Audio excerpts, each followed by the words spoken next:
This episode of Capes and Lunatics is brought to you by Tweaked Audio. Get awesome headphones, go to tweakedaudio.com and use the coupon code Southgate to get 30% off, free shipping, and a lifetime warranty. Or you can get there through the link on our website, southgatemediagroup.com.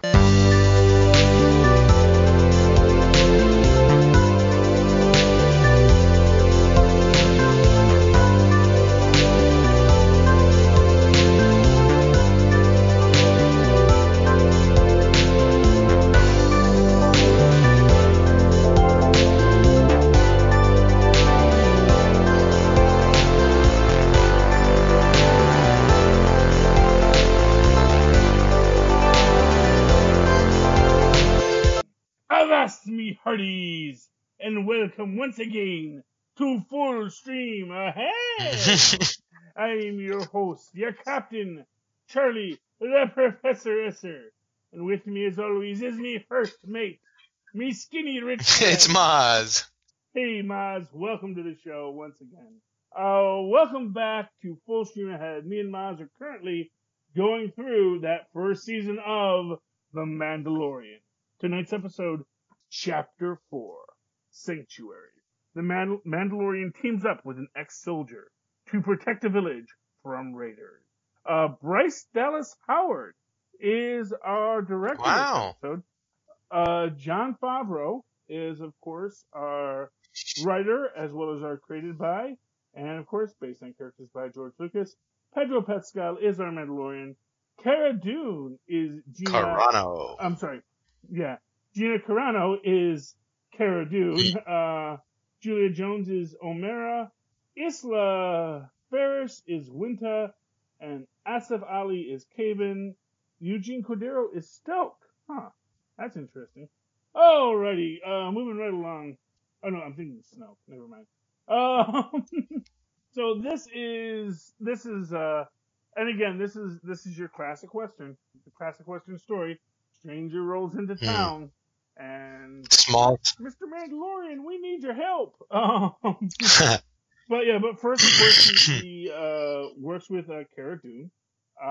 First he meets Cara Dune, and of course they're thinking they're after each other. And they're going, they have the bone broth soup for which, then they get into the big fight. Battle, and then you get to see the sip that launched 1,000 memes of Baby Yoda drinking his soup, watching them fight. Or tea, yes. Well, it's bone broth in the series. But yes, it is really interesting, and then we get their nice little backstory. They get a nice little, flirty back and forth. It had a very Jerry and Elaine feel to it. Oh, yeah. Well, it's two hardened soldiers, people been around the block, sort of coming, sort of sharing their war stories. And I gotta tell you, man, when she is talking about, clearing out Endor of the Imps, when I first heard that, I was thinking she was killing Ewoks. Because Imps? Oh, Ewoks? No, but of course, Imps is short for Imperial. Oh, interesting. Yeah, so that's what they're clearing out. And, they come to their terms and agree that, this planet, that, it's a big planet, there's plenty of room for everybody, get out of my city. Yeah. And for what it's worth, the Mandalorian agrees, but then, of course, the two young men come with the call to adventure. Where it's like, are you really a Mandalorian? Is it true you never take off your helmet? Yada, yada, yada. And they invite him to help them because there's, an evil bad guy in the neighborhood who's harassing their village, and they need to hire a gun to solve their problem with lawlessness. As you do. And they come there, and of course little baby Yoda's having fun because all the other kids are, oh, it's a little baby pterodactyl, and they're all so excited. And, when baby Yoda tries to eat a frog, they're like, ew, and he's like, what? Snack. Yeah, what? It's a frog. But he spits up the frog, because he can read social cues. Yeah. Yeah.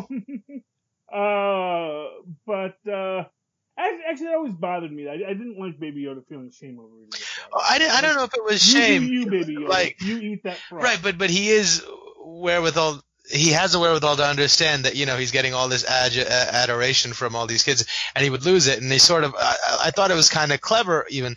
He pulls it out and plays it off like he meant to mess with the kids. And the kid's like, oh, how gross, that's what kids do. I thought that was kind of interesting. Yeah. And again, this goes to this idea I have that Baby Yoda isn't the baby. That he's much older and much more mature than people think. It's just that he doesn't speak. And he looks like a child. Yes, but then again, when you think about it, speaking may not even be the natural way of communication for Yoda's, for the Tridactyls. Because again, if they are all Force sensitive, they may communicate telepathically now. That speaking is like the weird thing that they do when they're around, lesser beings, Which would also explain why Yoda has such an odd speech pattern. Because, talking isn't the way that they normally speak. They normally speak just by thought, and immediate communication of ideas. So having to slow it down to speak, it's clunky and it's awkward for them. And so he often, does the grammar might not be a necessity when you're communicating telepathically. Well, exactly, because you just have an idea and you put it in the other person's mind, and they put their ideas back into your mind. And and again, if you are just a naturally evolved Force, if you're a being that evolved within this Force concept, that you're just that you're basically like the next stage of evolution, that you just are so in tune to the Force that you just move within the Force, and the Force is just within you, then why would you need to talk?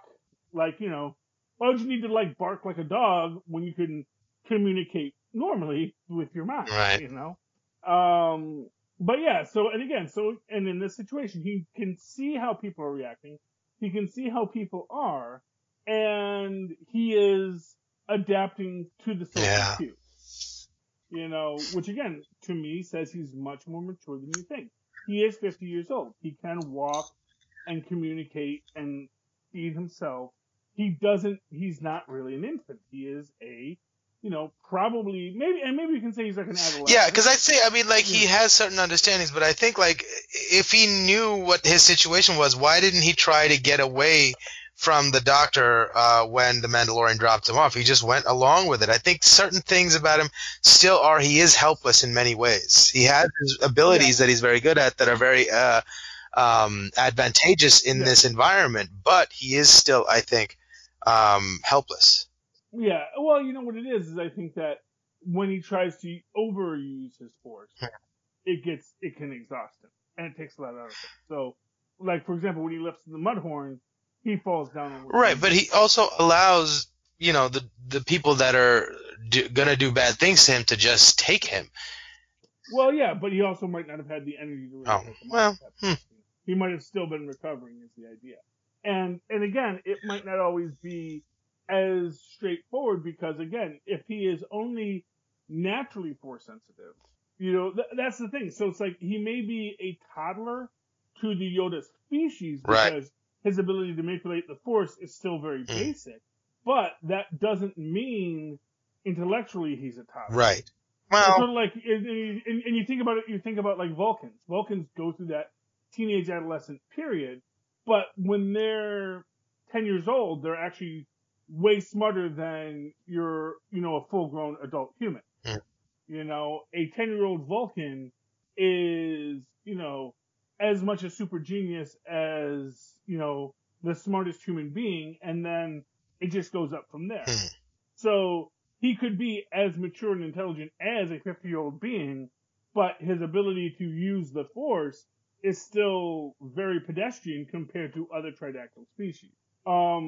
But in this, so they do go to the village, and of course, Mandalorian gets Cara Dune because he knows he needs someone for whatever this job is. He wants someone to watch his back.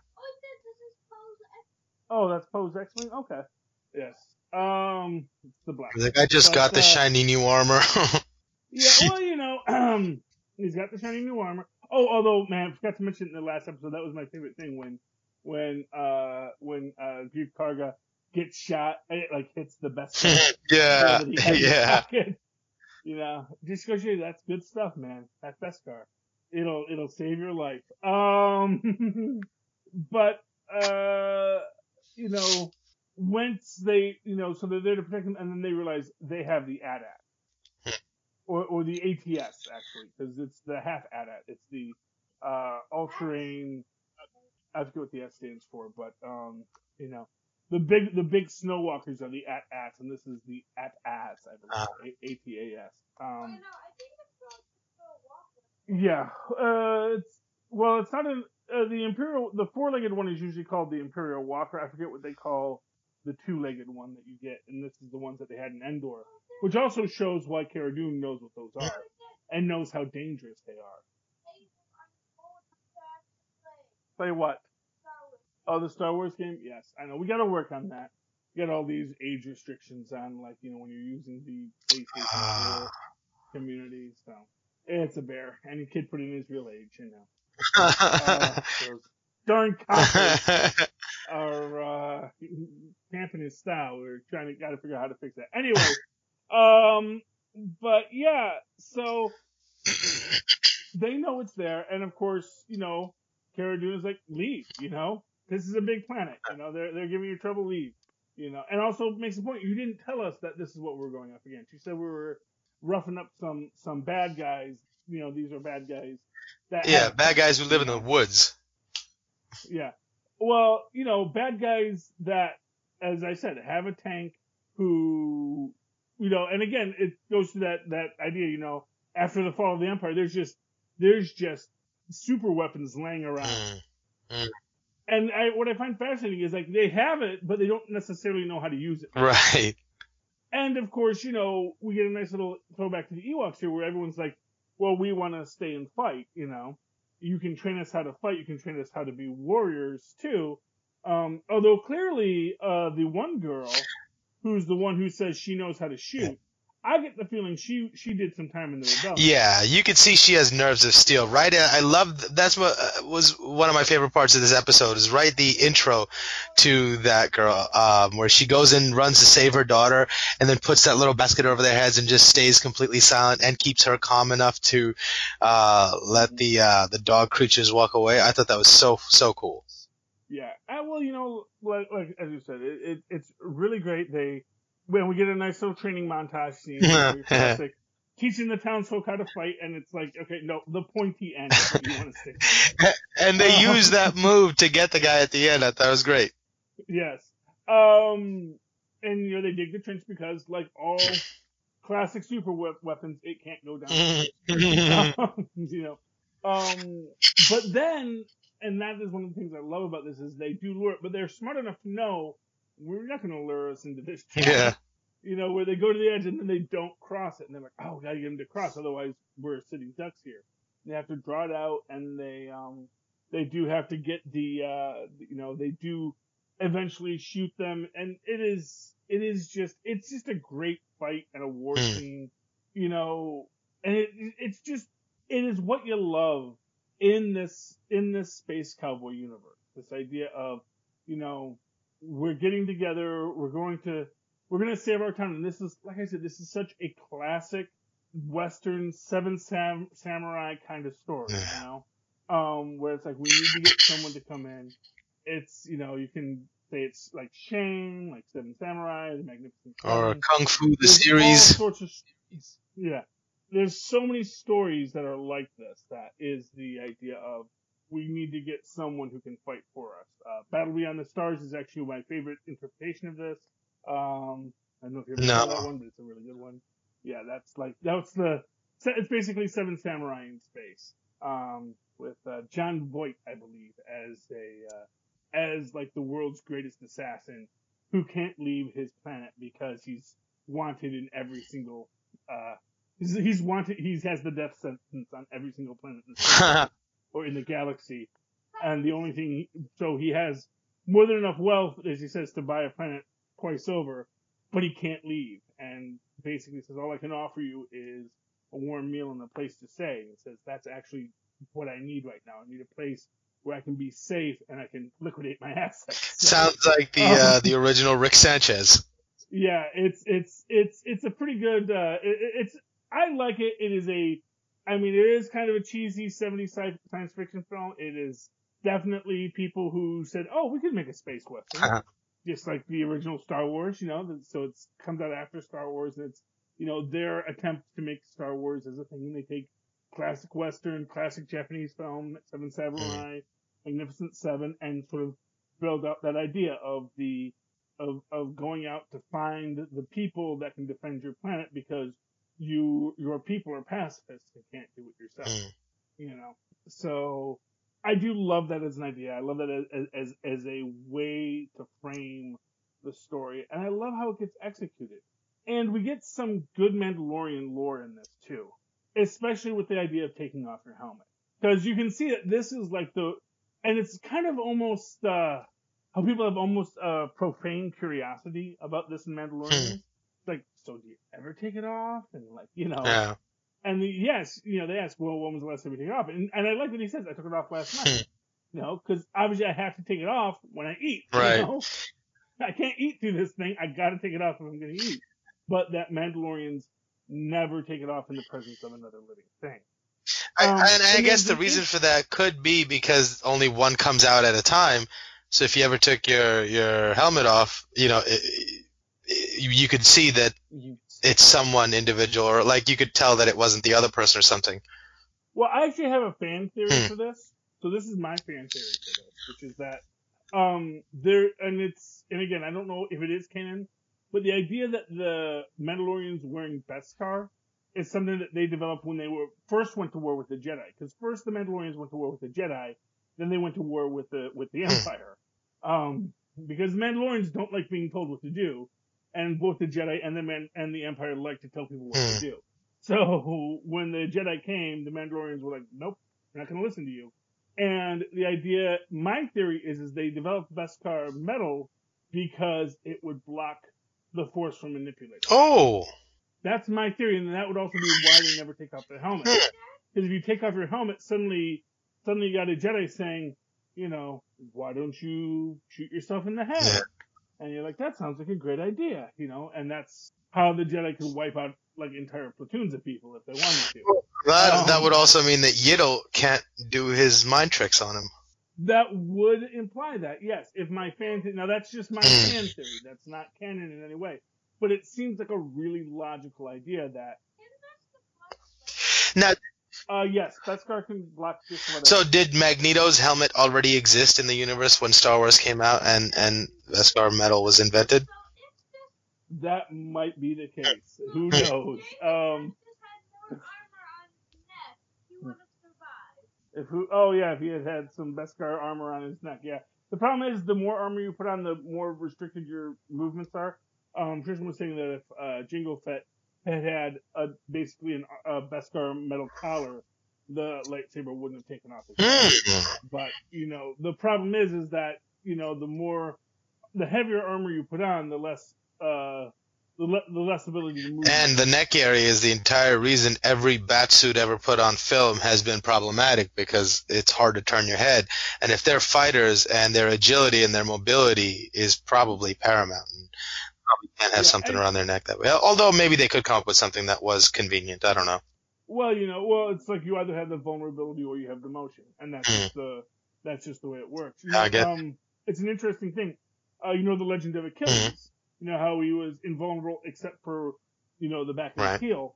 As it turns out, and I forget the group of warriors that Achilles where he's from, but if you actually look at the armor that was worn in that culture, it literally is armor that covers the entire body with a shield on your back that goes down, and it actually cuts off right at the heel. So it was like the one spot that they were vulnerable. So it's just an interesting little bit of archaeological. That's really cool. Yes. So, yeah, and I'm sure with the, when you think back to the last episode and Jon Favreau's heavy armor character, where, he does have the heavy armor, because if nothing else, I gotta squeeze Jon Favreau into the suit. But you see, his weapon of choice is the freaking repeating bazooka. Yeah, it's, which is just, that is just, honestly, I do think Heavy Armor Mandalorian is probably one of my favorite characters in the series. Obviously, there's a lot of favorite characters you're going to get in here. Right? You know, what I like about Heavy Armor Mandalorian is that, like Boba Fett himself, he has only one or two real scenes, just a couple of lines, but he just looks so BA Yeah. that you just have to love him. And, you know, it's interesting as the Mandalorian is dealing with this question of, could I stay here and be at peace? And, you know, and the girl goes for his mask when they're having the conversation after the fight. Yeah. You know? And it's like, no, don't go there, you know? Because as he says, if I take off the mask, like, do they kill you if you take off the mask? He says, no, I just can't go back. Which is, I think, the saddest idea, that if he ever were to take it off, it's like, they're not going to kill him if he does it. They're not crazy, but they are going to be like, yeah, you can't be one of us. And that is, it's both beautiful and sad, and it is this, as he says, it's his credo. It's this intense feeling that they have for this faith of the Mandalorians that is, in its own kind of way, really beautiful for them, you know. And even though it's going to cause him this pain, because he knows. Well, it's sort of almost, those are the moments where that, you know, your guiding principles shine the most, what you're willing to sacrifice for them. So in that moment is just another badge he collects to say, this is what I've given up for the cause or for our thing. So it is romanticized in that way too. Well, yeah. And of course he's thinking he should leave the child there so the child can have a life, because obviously the child cannot have a life with the Mandalorian. Right. He doesn't realize that that's his foundling yet. No, he doesn't. But he also doesn't realize that people haven't stopped looking for Yeah. the future, you know. And of course the fact that, and of course Cara Dune comes in at the end and saves Baby Yoda by, you know, blasting the other bounty hunter in the back of the head. And it is just this realization that, yes, if I don't take care of this child, someone is going to come after him, and they are going to get him back if I don't take care of him. And that is really what this is all about for them, you know. And it's sad and beautiful, and you know, he has to go move on with his life at the end of the episode. One more adventure off to the next time. Sad and beautiful. Any final thoughts on tonight's episode? No, it was really, really fun to see Gina Carano. I thought her acting was decent. And I really enjoyed it. I also thought, like, the village that they built and the world that they built had so much charm, and it immediately pulled you in and felt real. Those ultra bright blue shrimp were a great touch. I thought it was really, really cool. Oh, yeah. Yeah, well, like I said, I mean, visually, this is so much what you want from Star Wars. Without being, and what it's like the original, the original trilogy, where yes, it is sci-fi and it's out there, but it's also so grounded. You know, it's blue milk. It's not, you know, freaking milking a sea walrus, you know. Right. As much as George Lucas may have always wanted you to milk the sea walrus, you know, it was better when it was just unspoken, you know, and I love that, and I really feel that it has just enough stuff that is outside of the norm to let you know it's an alien world, but also enough to make you feel like it's still very human and relatable, and that is really the real strength of this serial. Okay. Well, Mandalorian is part of the extended universe now, and it is canon because it's Disney produced. Okay, so Mozz, if people would like to reach out to you and discuss the way of the Mandalorians with you, how can they can email me at mozzmanzor@gmail.com or find me on Facebook under Mozz Manzor. That's MOZZMANZOOR. And of course, you can always write to me in that old-fashioned email way, the way our Mozz and Paz and the Mandalorian once did, at superconnectivityblog@gmail.com. That's superconnectivityblog, all one word, @gmail.com. And of course, follow me on Twitter as I live tweet things when I feel like it, @CharlieEsser. That's CharlieEsser. Look for the two E's in the middle. For Bing! All right, ladies and gentlemen, thank you once again for coming aboard our lovely little dinghy as we sail full stream ahead into adventure. As you depart and disembark back to your workaday world, remember that you're always welcome aboard. Full stream ahead. Good night.